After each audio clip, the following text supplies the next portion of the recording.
His lawyer leaned in and whispered 5 words. Just 5. And Vincent's face? That smug, self-satisfied face I'd stared at across the breakfast table for 15 years, went completely white. His hands started trembling. The papers he'd been so eager to sign were shaking like leaves in a storm. And me, for the first time in 3 years, I smiled. But I'm getting ahead of myself. Let me start from the beginning, because you need to understand how we got here. How a woman everyone thought had lost her mind actually played the longest, most patient game of her life. My name is Alexis Dunst. I'm 34 years old. And until 3 months ago, I was married to Vincent Mercer. 15 years of marriage. That's longer than most Hollywood relationships, longer than some small countries have existed, and definitely longer than my patience should have lasted. But I'm a stubborn woman. I get it from my grandmother. I met Vincent when I was 17. I'd graduated high school early, not because I was some genius, but because I was practical and motivated and really, really wanted to get out of my parents' house. I got a job at Henderson and Price law firm as a file clerk. Minimum wage, maximum paper cuts, but it was mine. By 18, I'd worked my way up to legal assistant. I was good with details, good with numbers, good with keeping my mouth shut and my eyes open. Vincent was 24 when we met at a client event. Charming, ambitious, full of dreams about building a real estate empire. He talked about the future like it was already his, like success was just waiting for him to show up and claim it. He said he was going to build something incredible. I said I'd help him file the paperwork. Romance, right? We got married when I was 19. Tyler came along when I was 20. I kept working at the law firm part-time while raising our son, building up my 401k, saving every spare dollar. My grandmother always said a woman should have her own money. Not secret money, she'd clarify. Just her own. Something nobody could take. At 23, Vincent's business finally took off. He asked me to quit the law firm and help him full-time. He needed someone to manage the books, handle clients, coordinate with contractors, someone he could trust completely. So, I became his unpaid everything. Bookkeeper, office manager, client liaison, interior decorator for model homes, marketing coordinator, event planner. I did it all while raising Tyler, managing our household, and somehow keeping everyone fed and reasonably happy. My official title was wife. My unofficial title was everything else. For 11 years, I poured myself into building Vincent's dream.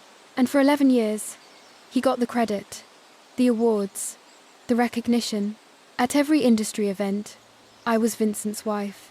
At every celebration, he thanked his team, his mentors, his vision, but somehow never quite got around to thanking me. Somewhere along the way, things shifted.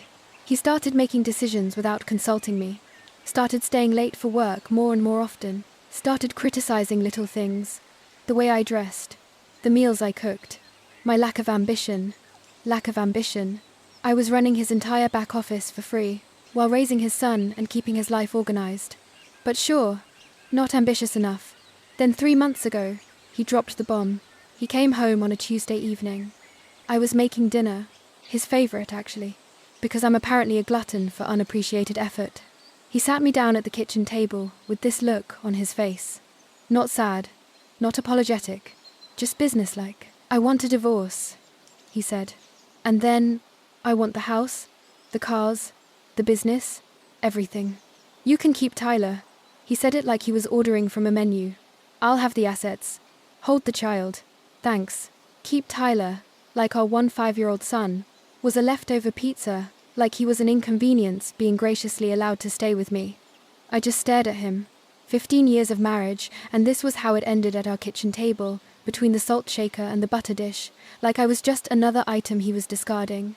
What I didn't know, in that moment, what I wouldn't find out until later, was that Vincent had been planning this for months. He already had a lawyer, Harold Whitfield, expensive and experienced. He'd been building his exit strategy while I was meal prepping and scheduling his dentist appointments. I'd been blindsided by a man I'd trusted with everything. The next day, his mother showed up. Lorraine Mercer, a woman who had treated me like the help for 15 years, arrived with her perfectly styled hair and her perfectly practiced sympathy face. She patted my hand and told me I should have tried harder to keep him happy. Men have needs, dear, she said, like she was explaining something complicated to a slow child. Lorraine's advice on marriage was always fascinating, considering her husband spent 7 days a week on the golf course, specifically to avoid being in the same room as her. But sure, I was the problem. That first week was a blur. Vincent moved me to the guest room. He had documents drawn up, settlements proposed, timelines established. Everything was moving so fast, and I felt like I was drowning. Everyone saw a woman whose world had just collapsed, a wife being thrown away after 15 years of service, a victim who didn't see it coming. But here's the thing. What Vincent didn't know, what nobody knew, was that I'd found something 3 years ago, something buried in his own financial records, something he thought was hidden forever. And I'd been quietly, patiently preparing ever since. Before we continue, if you're enjoying this story, please hit that subscribe button and tell me in the comments where you're watching from and what time it is there. I read every single comment. Thank you. Back to the disaster. Within a week of the announcement, Vincent had completely taken control. The guest room became my permanent residence in what used to be our home. My closet shrank from a walk-in to 2 small sections. He graciously allowed me to keep. The message was clear. This isn't your house anymore. Within 2 weeks, he started bringing her around. Brittany Sawyer, 27 years old, worked at his company. Of course, she did. She had that Instagram perfect look. Blonde highlights, perfect nails, yoga pants that cost more than my weekly groceries. She walked into my kitchen like she owned it, wore my apron, my grandmother's apron, while making smoothies in my blender. She was younger than my marriage, younger than my favorite handbag, but she made amazing smoothies, so I guess that's something. Vincent paraded her around like a trophy. They'd sit on my couch, watch my television, eat off my plates. He'd put his arm around her right in front of me like I was furniture, like I'd already disappeared. The humiliation escalated daily. First, he cancelled my personal credit card. We need to separate finances, he said, like he was being reasonable. Then the joint card. Then he suggested I should probably find somewhere else to stay while we sorted things out. My own home. And I was being asked to leave. Lorraine came over to help me pack. And by help, I mean she went through my belongings and decided what I deserved to keep. Old clothes, fine. Family photos, some of them. My grandmother's recipe box. She hesitated on that one like she was considering claiming it for herself. What I was not allowed to take. Any jewelry Vincent had bought me over 15 years. Any furniture I'd picked out. Anything of value. Those were marital assets, Lorraine explained. And Vincent was entitled to them. She packed my things in garbage bags. Not boxes, garbage bags. Like I was trash being taken out. Through all of this, I had one person I thought I could trust. Diane Holloway. We'd been friends since high school. 20 years of friendship through boyfriends and breakups and babies and everything in between. She was the first person I called after Vincent's announcement. She was so supportive, always checking in, always asking how I was holding up, always ready to listen. She'd come over with wine and let me cry on her shoulder. She told me I deserved better. She told me Vincent was making a huge mistake. But something felt off. Little things. At first, Vincent seemed to know my plans before I made them. When I mentioned to Diane that I was thinking about fighting for the house, Tyler came home the next day, saying, Dad told him it wouldn't work. When I told Diane I was looking at apartments in a specific neighborhood, Vincent made a comment about that exact area being too expensive for me. Then it clicked. Looking back, I should have seen it years ago. The way Diane always lit up when Vincent walked into the room. The way she'd compliment him just a little too much, laugh at his jokes just a little too hard.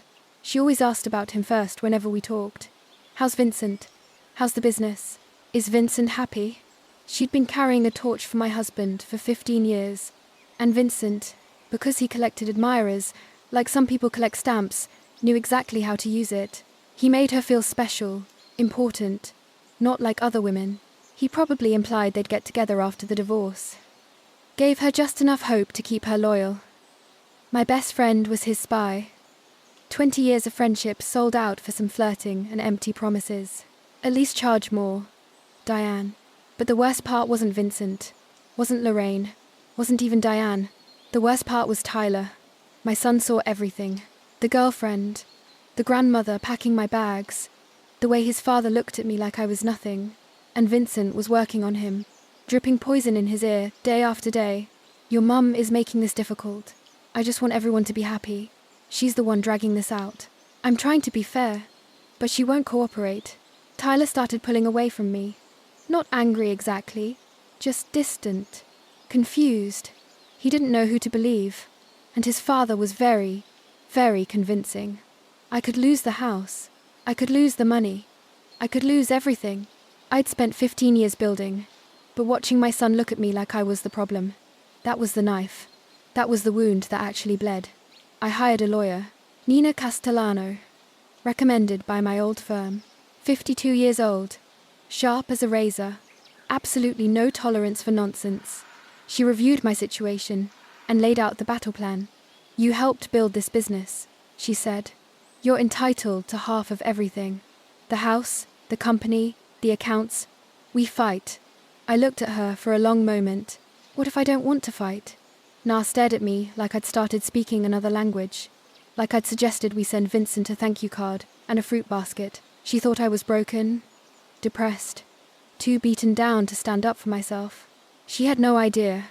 I moved into a small apartment with Tyler. 2 bedrooms, 1 bathroom, a kitchen the size of my old pantry. Half our boxes didn't even fit. They sat stacked in the corner of Tyler's room like a monument to how far we'd fallen. Meanwhile, Vincent posted photos with Brittany. New chapter, new energy, blessed, he wrote. Lorraine commented underneath. So happy for you, sweetheart. You deserve joy, my sister called. Furious. You need a shark lawyer. Take him for everything he's worth. Everyone had advice. Everyone thought they knew what I should do. Everyone saw a woman who'd given up, who couldn't fight, who was letting her husband walk all over her. Everyone was wrong. Here's the thing about being underestimated. People stop watching you. They stop being careful around you. They stop guarding their secrets. And that's exactly when you learn everything you need to know. 3 years. That's how long I'd been carrying this secret. That's how long I'd known the truth about Vincent Mercer and his glittering, glamorous, completely fake empire. It started on a random Tuesday night, 3 years before the divorce. Vincent was working late again. He was always working late by then, though I didn't yet know what that really meant. I was going through the company books, reconciling accounts, doing the unglamorous work that kept his business running, and I found something strange. A transfer to an account I didn't recognize. Then another. Then a pattern. Money flowing out of our accounts into places I'd never seen before. I dug deeper. I stayed up until 3:00 the morning, following the trail. What I found made my blood run cold. Vincent had been taking loans against everything we owned. The house, our beautiful house that everyone admired, had 3 mortgages on it. The original loan of $400,000. A second mortgage of $350,000 taken out 4 years ago. A third mortgage of another $350,000 taken out 2 years ago. Total owed $1.1 million. Actual value of the house, $850,000. We were underwater by $250,000 on a home I thought we owned outright. The business was even worse. Lines of credit maxed out at $200,000. Back taxes owed of $85,000. Vendor debts of $120,000. Equipment loans of $75,000. The company Vincent bragged about at every party. The company that was supposedly thriving. It was drowning in nearly $500,000 of debt. Even the cars weren't real. All 3 were leased, with balloon payments coming due. We didn't own anything. We just had very expensive monthly obligations. I sat in my kitchen at 3:00 the morning surrounded by printouts and did the math. Total debt approximately $1.9 million. Total actual asset value, maybe $1.6 million. We were $300,000 in the hole, maybe more. But where had all the money gone? I kept digging. Over the following weeks, I traced every transaction I could find, and the picture that emerged was devastating. Cryptocurrency investments, $180,000, all lost. Gambling, $75,000, gone. An apartment I didn't know about. Rented for a woman I didn't know about. $60,000 in rent and furnishings. Lifestyle expenses that never made it home. Watches, suits, trips I was never invited on. Another $85,000. My husband wasn't building an empire. He was building a house of cards, with borrowed cards that were also on fire. We looked rich the same way a mannequin looks alive, convincing from a distance, completely hollow up close. My first instinct was to confront him, to scream, to cry, to demand answers, but I knew Vincent. I'd watched him operate for years. If I confronted him, he'd manipulate me. He'd explain it away, make me feel crazy for questioning him. He'd probably find a way to blame me for it. And worse, if he knew I knew, he might try to take control of my separate money too. See, I'd always kept a little something of my own. My grandmother's voice in my head. A woman should have her own money. My IRA from my law firm years. I'd rolled it over when I quit, but never touched it. By then, it had grown to about $180,000. That was mine, earned from my job, separate property under the law. And then there was Grandma herself. She'd passed away when I was 28, and she'd left me $340,000. Her will was specific. This money is for Alexis alone. I'd kept it in a separate account for 6 years, never commingling it with Vincent's finances, never using it for household expenses. My grandmother kept her own account for 50 years. Not secret money, she'd always say. Just mine. Smartest woman I ever knew. I had roughly $520,000 that was completely, legally, separately mine. So, I didn't confront Vincent. Instead, I protected myself. I worked with my uncle, a retired accountant, to create an irrevocable trust for Tyler. My IRA and my inheritance went into that trust. My name wasn't on it as a beneficiary. Vincent's name certainly wasn't on it. It was for Tyler's future. College, a first home, emergencies, and it was untouchable. Then I documented everything. Every mortgage document, every hidden account, every suspicious transaction. I printed copies and kept them at my sister's house. I put copies in a safe deposit box. I saved everything on an encrypted drive. And then I waited. I knew Vincent would leave eventually. Men like him always do.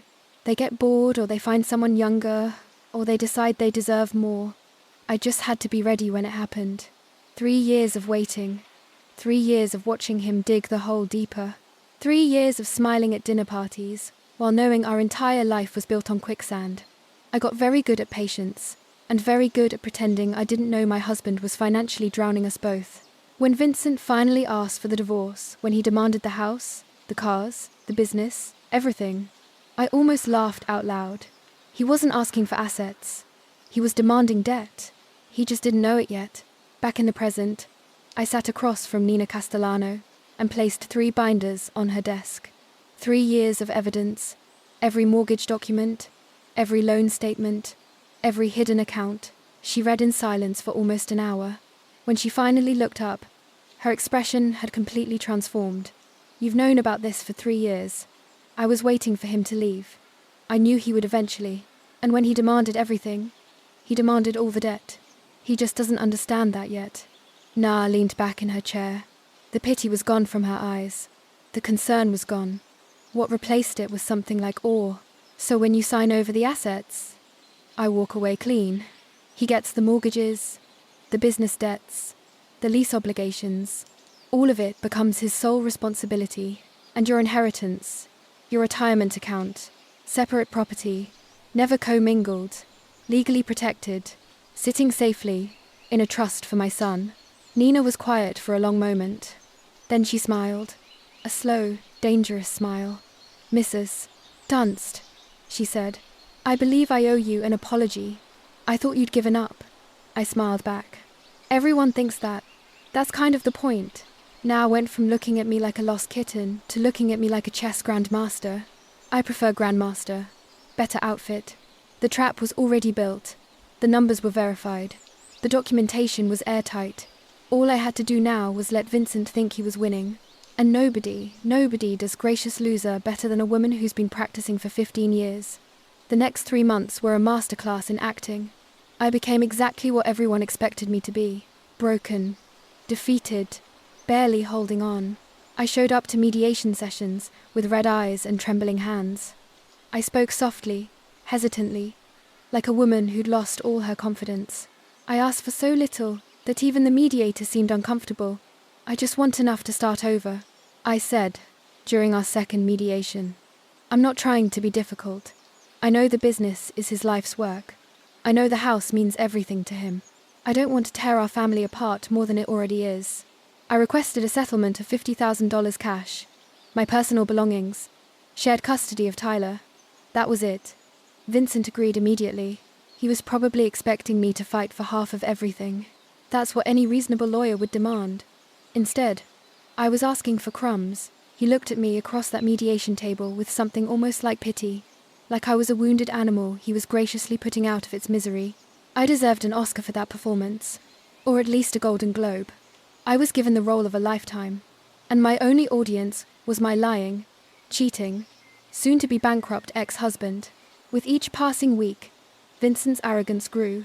He stopped being careful, stopped pretending to be the reasonable one.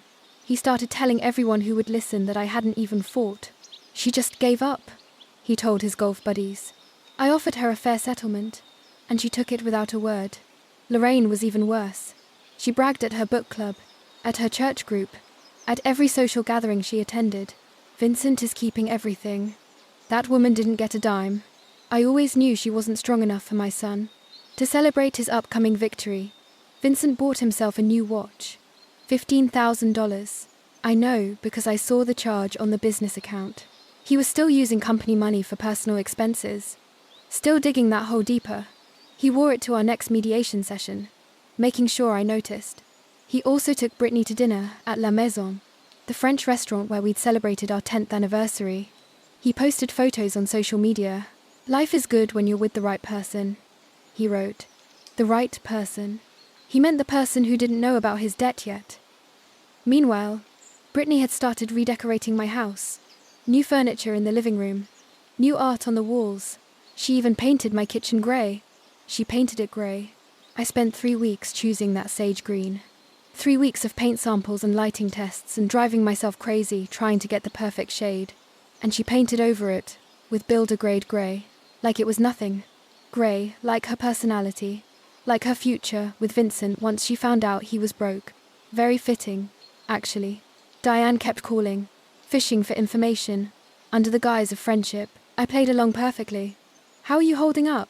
she'd ask, her voice dripping with fake concern. "I just want it to be over," I'd tell her, making my voice crack slightly.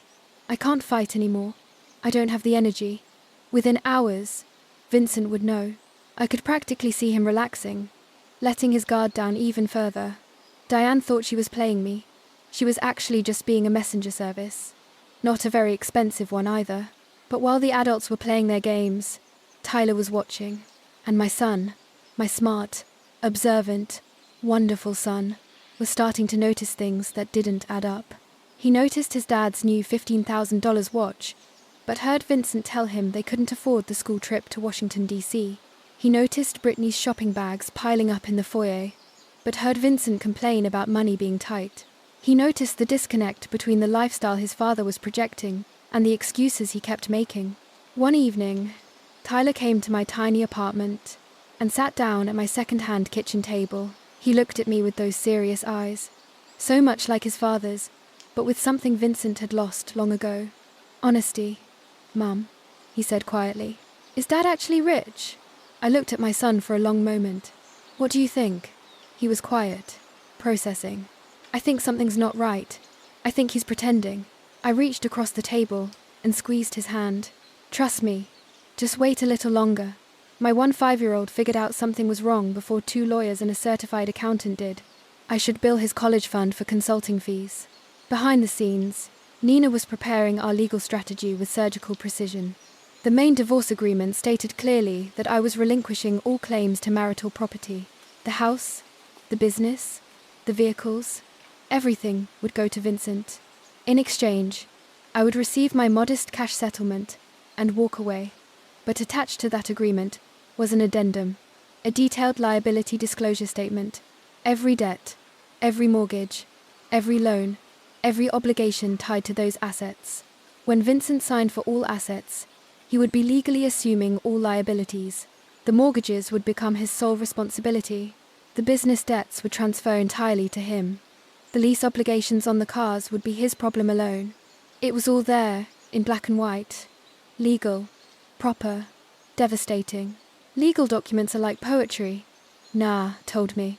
Boring, expensive poetry that can ruin someone's life. My favourite kind. 2 weeks before the final hearing, Harold Whitfield, Vincent's lawyer, called Nena with concerns. My client is assuming significant assets, Harold said carefully. I'd like to request a full financial audit before we finalise, just to verify everything. Nena kept her voice neutral. Of course, we'll provide whatever documentation you need. But when Harold brought this to Vincent, my soon-to-be ex-husband shut it down immediately. No audits, Vincent told him. I built that company. I know exactly what it's worth. I'm not paying for some accountant to tell me what I already know. Harold pushed back. I strongly recommend we verify the asset values before you sign. This is a significant no. Vincent cut him off. Brittany wants this done. I want this done. No more delays. Harold had been practicing law for over 30 years. He knew when a client was about to make a mistake. He also knew he couldn't force someone to take his advice. He presented Vincent with a waiver, a document acknowledging that Harold had recommended an independent financial review and that Vincent was declining against counsel's advice. Vincent signed it without reading it, just like he'd sign everything else without reading it. Never underestimate the power of an impatient girlfriend to make a man skip the fine print. Brittany was worth millions to me in legal strategy. Anyway, the night before the hearing, Vincent sent me a text message. Thank you for not making this ugly. I stared at that message for a long time. 15 years of marriage. 15 years of building his business, raising his son, managing his life. And he was thanking me for not making things difficult for him while he threw me away. I typed back, I just want what's best for Tyler. What was best for Tyler? His trust fund, his future secured, and a father who was about to learn the most expensive lesson of his life. Nena called me that evening. Thursday, at 9:00 a.m. Final hearing. Judge Patricia Holden. Are you ready? I looked around my small apartment. The second-hand furniture, the boxes still unpacked in the corner, the tiny kitchen I'd painted sage green because it reminded me of hope. I've been ready for 3 years. 3 years of waiting, and it was finally here. I felt like a kid on Christmas morning, if Christmas morning involved divorce court and financial revenge. Thursday morning, 9 a.m. Vincent would walk into that courtroom, expecting to collect his prize. He had no idea he was about to inherit a financial avalanche, one he'd signed for himself. And the best part? He'd asked for it in writing, with witnesses. If you've made it this far, you already know something satisfying is coming. Hit that like button if you're ready for Vincent to get what he deserves. And if you haven't subscribed yet, what are you waiting for? I've got more stories where this came from. Trust me. Now, let's finish this. Thursday, April 17th, 9:00 a.m. Courtroom 4, B. I remember every detail of that morning. The way the sunlight came through the tall windows, the smell of old wood and floor polish, the quiet murmur of lawyers shuffling papers. This was where 15 years of marriage would officially end, and where 3 years of patience would finally pay off. Vincent arrived first. Of course, he was wearing his best suit, the charcoal Armani I'd helped him pick out for a client dinner 3 years ago. His new watch caught the light as he shook hands with Harold. He looked confident, relaxed, like a man about to close a very favourable deal. Brittany was waiting in the hallway. She wasn't allowed in the courtroom, but she wanted to be there for moral support. I caught a glimpse of her through the door. Perfect makeup, designer bag. Scrolling through her phone like this was just another boring appointment. Lorraine was there, too, sitting in the gallery. She dressed up for the occasion, probably planning to take Vincent to a celebratory lunch afterward. She looked at me when I walked in and gave me this little smile, the kind you give someone you've already beaten. I arrived a few minutes after Vincent. Simple navy dress, no jewellery, hair pulled back in a low bun. I looked tired, defeated, like a woman who had nothing left to fight for. Perfect. I looked like someone who'd given up on life and fashion simultaneously. Very convincing. I should really teach acting classes. Judge Patricia Holden entered, and everyone rose. She was in her early 60 seconds. Silver hair, reading glasses perched on her nose. 30 years on the family court bench. She'd seen every trick, every manipulation, every lie that divorcing couples could throw at each other. Nothing surprised her anymore. She reviewed the case file briefly, then looked up. Mercer versus Mercer. Final dissolution hearing. I understand the parties have reached an agreement. Harold stood first. Yes, Your Honor. My client, Vincent Mercer, is assuming all marital assets, including the family residence, the real estate development business, and all associated vehicles. In exchange, Mrs. Dunst receives a cash settlement of $50,000. Nina rose beside me. That's correct, Your Honor. My client agrees to relinquish all claims to these assets and accepts the proposed settlement terms. Judge Holden's eyes moved to me. She studied my face for a moment, looking for signs of coercion. I imagined signs that I was being pressured into a bad deal. Mrs. Dunst, she said, I need to confirm that you understand what you're agreeing to today. You're giving up your claim to substantial property, the family home, the business you helped build. Are you certain this is what you want? I kept my voice soft, slightly unsteady. Yes, Your Honor, I understand. And you're entering this agreement voluntarily? No one is pressuring you? No, Your Honor. I looked down at my hands, then back up at her. I just want my husband to have everything he asked for. I want this to be over. The judge studied me for another long moment. I could practically see her internal debate, whether to push harder, whether to order a continuance, whether to protect me from what looked like a terrible decision. But I was represented by counsel. I was answering clearly. I was an adult woman making my own choice. Very well, she said finally. Let's proceed. The clerk distributed the final documents, page after page of legal language, signatures required on every third page. Vincent signed eagerly, barely glancing at what he was agreeing to. He wanted this done. He wanted to get back to his new life, with his new girlfriend, and his new freedom. I signed slowly, deliberately. Every stroke of my pen was careful and precise. This was the moment I'd been waiting 3 years for. I was going to savor it. Across the courtroom, I saw Vincent glance at Lorraine and smile. She nodded back approvingly. In the hallway, his phone buzzed. Probably Brittany sending encouragement. He checked his phone in court during his own divorce hearing. That's the kind of man he was. Meanwhile, Harold Whitfield was doing what good lawyers do, reviewing the complete document package one final time. Main agreement signed, asset schedule signed, settlement terms signed. Then he reached the addendum. Liability disclosure statement. I watched his face as he read, watched the confusion flicker across his features, watched him flip back a page, then forward again like he was hoping he'd misread something. He hadn't. Harold's face went pale. He leaned toward Vincent, trying to be discreet. Sir, he whispered, we need to talk. Vincent waved him off, still basking in his victory. Not now. We're almost done. Sir Harold's voice was more urgent. You're assuming all debt. Vincent turned to look at him. What? The liability disclosure? Harold whispered, papers rustling as he pointed. The mortgages, the business liens. It's all here. You're assuming personal liability for everything. For the first time, Vincent actually looked at what he'd signed. I watched his eyes scan the numbers, watched the colour drain from his face. House, $1.1 million owed. Market value $850,000. Business 480,000 inches combined debts. Vehicles 115,000 inches lease obligations. Additional personal liabilities 200,000. Total debt approximately $1.9 million. Net value of everything he just claimed. Negative $300,000. He hadn't won the lottery. He'd won the bill for it. Vincent stood up abruptly, his chair scraping against the floor. This isn't right. He looked at me, then at the judge, then back at the papers. She hid this from me. This is fraud. Judge Holden's voice was sharp. Mr. Mercer, sit down.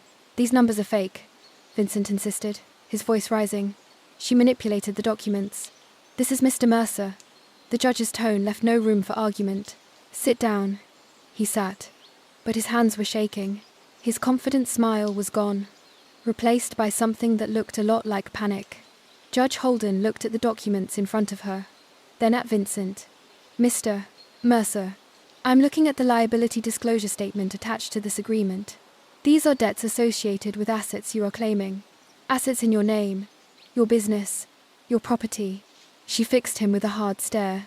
Are you telling this court that you don't know your own financial situation? Silence.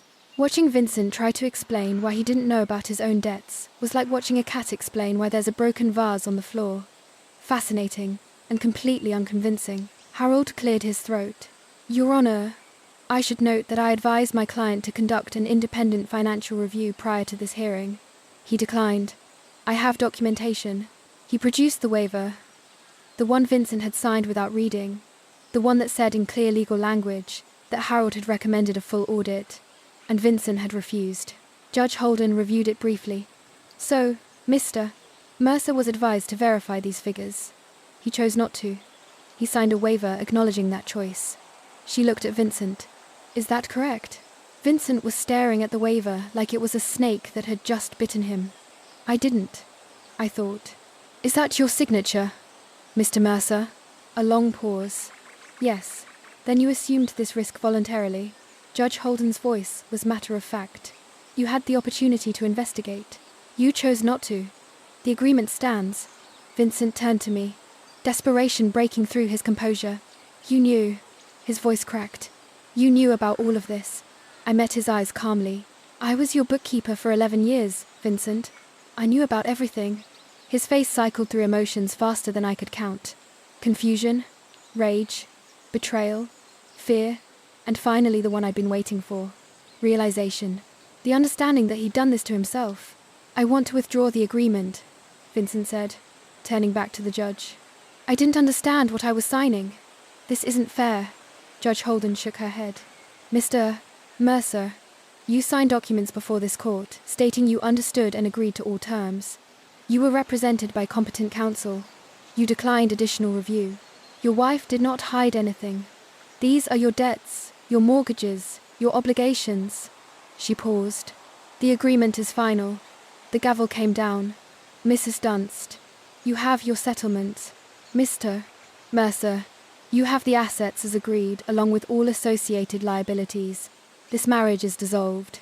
I stood, smoothed my dress, picked up my purse. Then I looked at Vincent, one last time. He was slumped in his chair, papers scattered in front of him, his whole world collapsing around him. You said you wanted everything except Tyler, I said quietly. I gave you exactly what you asked for. I walked out of that courtroom without looking back. In the hallway, I could hear Vincent's voice rising, yelling at Harold, demanding to know how this happened, threatening lawsuits, Harold's calm responses. I told you to get an audit. I have it in writing. You refused. Through the glass doors, I saw Brittany's face change as she listened, saw her look at Vincent. Really, look at him, and see something other than the successful businessman she'd thought she was getting. She was gone before I reached the elevator. Moving fast, heels clicking on the marble floor, not looking back. Brittany's exit was faster than her entrance into my marriage. At least she was consistent. I stepped outside, into the April sunshine. The sky was blue. The air was warm. Somewhere behind me, my ex-husband was screaming at his lawyer about fairness and fraud, and how none of this was his fault. Ahead of me was a new life. Smaller than before, simpler, but completely, entirely mine. The collapse happened faster than I expected. Within 2 weeks, Brittany had moved out of the house, packed her things in the middle of the night, left a note that said, "This isn't what I signed up for." The grey kitchen sat empty. Within a month, Vincent tried to sell the house. But when you owe more than something is worth, there are no buyers, just banks, calling about missed payments, and realtors suggesting short sales. Within 2 months, the business started defaulting. Vendors filed lawsuits. The line of credit was frozen. The company that Vincent had spent 15 years building, the company I had spent 11 years supporting, was crumbling into dust. Within 3 months, Vincent was meeting with bankruptcy attorneys. The man who'd once bragged about his empire was now calculating which assets he could protect from creditors. The answer was almost nothing. Lorraine's perfect son was calling family members, asking for loans. showing up at relatives' houses with excuses and explanations.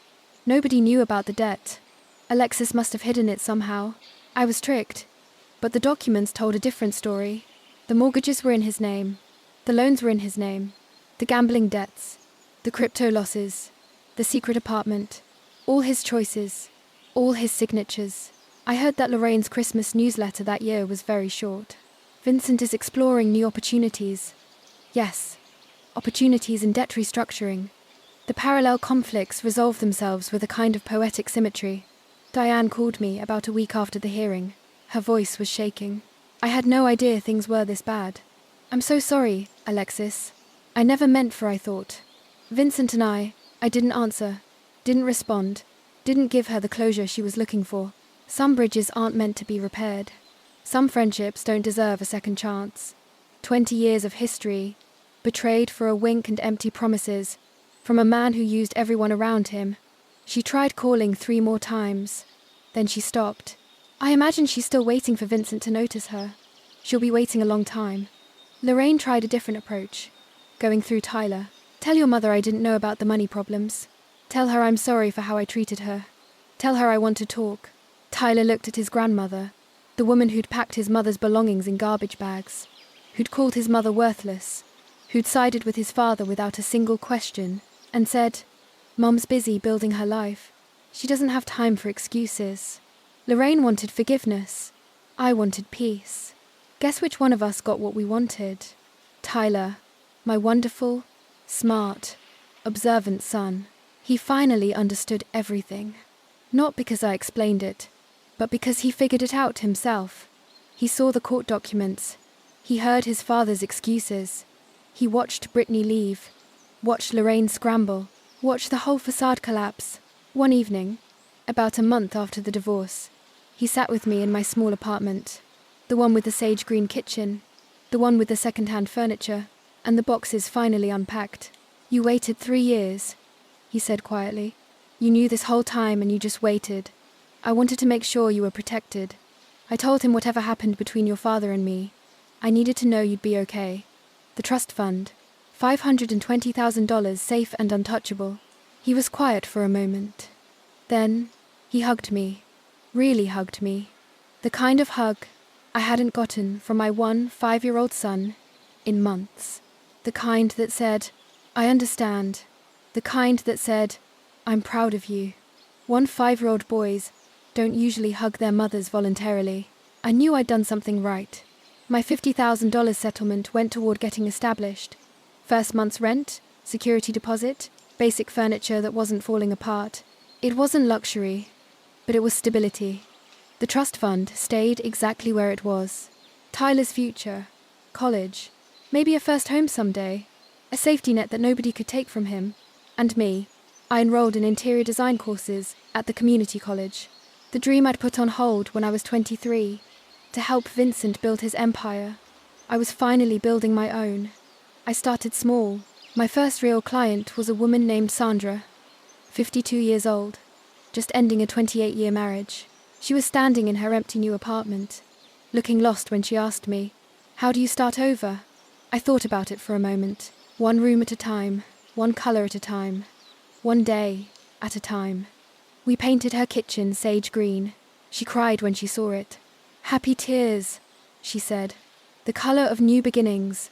About 3 months after the divorce was finalized, Vincent showed up at my apartment. I barely recognized him. He'd lost weight, not the healthy kind. Dark circles under his eyes. His suit was wrinkled. His watch was gone. He looked like a man who'd been through a war and lost. He stood in my doorway, and for a moment, I almost felt sorry for him. Almost. I didn't know it was this bad, he said. His voice was, I made mistakes. I know that now, but I didn't mean for any of this to happen. I leaned against my doorframe and looked at him, really looked at him. This man I'd loved for almost half my life. This man who'd thrown me away like garbage. This man who was now drowning in the consequences of his own choices. Can we talk? He asked. Maybe we can figure something out. I don't know. Maybe we could. He couldn't even finish the sentence. Couldn't bring himself to ask for what he actually wanted. Help. My help. After everything. You asked for everything except Tyler, I said calmly. You got exactly what you wanted. Alexis, please. Goodbye, Vincent. I closed the door. He stood in the hallway for 10 minutes. I know because I watched through the peephole while eating ice cream. Best show I'd ever seen. 5 stars. Would watch again. That evening, after Tyler went to bed, I sat in my small living room and looked at my grandmother's photo on the shelf. The recipe box was next to it. The one thing Lorraine had almost taken. The one thing that mattered most. You were right about everything, Grandma, I said quietly. Keep your own money. Know your worth. And never let anyone make you feel small. The apartment was quiet. Small. Nothing like the house I'd lived in for 15 years. But it was mine. Every paint color, every piece of furniture, every decision, mine. And for the first time, in longer than I could remember, I was free. Thank you so much for watching. More of my most gripping stories are already on your screen. Click one now, and don't miss the best part. You will love it. See you in the next.